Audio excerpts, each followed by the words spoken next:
In the Torah portion that I just read, God sends a message to the Israelites. The message is, "You have seen what I did to the Egyptians, how I bore you on eagle's wings and brought you to me."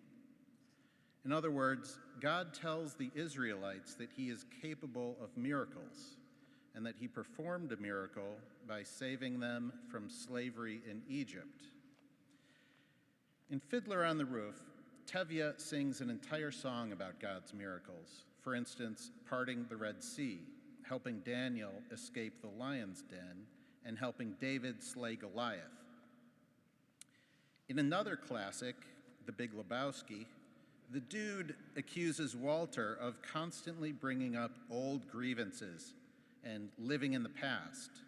Walter, who, like me, converted to Judaism, replies, 3,000 years of beautiful tradition from Moses to Sandy Koufax, you're darn right I'm living in the past. I agree with Walter. It's amazing and worth celebrating that the Jewish people have survived and sustained our traditions for 3,000 years.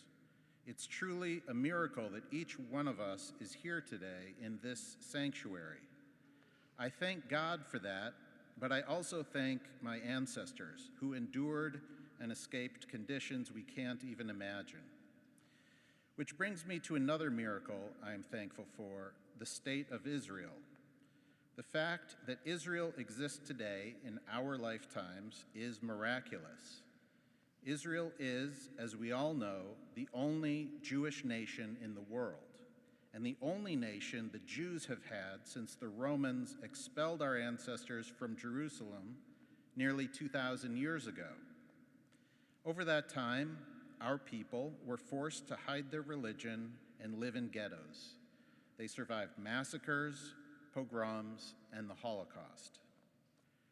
Israel is the only nation in the world today where Jews are guaranteed self-determination, where we do not rely on anyone else for protection, where we have our own farms, factories, research universities, and defense forces.